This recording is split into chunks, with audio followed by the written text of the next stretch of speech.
ನಮ್ಮ ಹಿರಿಯರು ಸಾವಿರಾರು ವರ್ಷಗಳಿಂದ ಕಟ್ಟಿ ಮುಂದಿನ ಪೀಳಿಗೆಗೆ ಅಂದರೆ ನಮಗೆ ನಮ್ಮ ಧರ್ಮ ನಮ್ಮ ಸಂಸ್ಕೃತಿಯನ್ನು ಉಳಿಸ್ಲಿಕ್ಕೋಸ್ಕರ ನಮಗೋಸ್ಕರ ಕಟ್ಟಿಕೊಟ್ಟಿದ್ದಾರೆ. ದೇವಸ್ಥಾನಗಳು ಸುಮ್ಮನೆ ಒಂದು ಕಟ್ಟಡ ಅಲ್ಲ, ಅದಕ್ಕೆ ಅದರ ಹಿಂದೆ ಬಹಳಷ್ಟು ಶ್ರಮ ಇದೆ, ಚಿಂತನೆ ಇದೆ, ಧಾರ್ಮಿಕ ಆಧ್ಯಾತ್ಮಿಕ ಚಿಂತನೆಗಳಿದೆ, ಕಟ್ಟುಪಾಡುಗಳಿದೆ. ಒಂದು ಮೂರ್ತಿಯನ್ನು ಪ್ರತಿಷ್ಠಾಪಿಸುವುದು ಅಂತ ಹೇಳಿದರೆ ಅದು ಸುಮ್ಮನೆ ಒಂದು ತಮಾಷೆ ಮಾತಲ್ಲ, ಅದಕ್ಕೆ ಬಹಳಷ್ಟು ಧಾರ್ಮಿಕ ತಳಹದಿ ಇದೆ.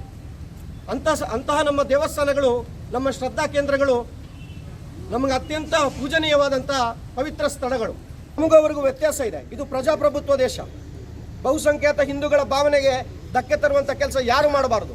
ಮಾಡಿದರೆ ಅದಕ್ಕೆ ತಕ್ಕ ಉತ್ತರ ಹಿಂದೂ ಸಮಾಜ ಕೊಡ್ತದೆ, ಮತ್ತು ಅದರ ಪರಿಣಾಮವನ್ನು ಅವರು ಎದುರಿಸಬೇಕಾಗ್ತದೆ.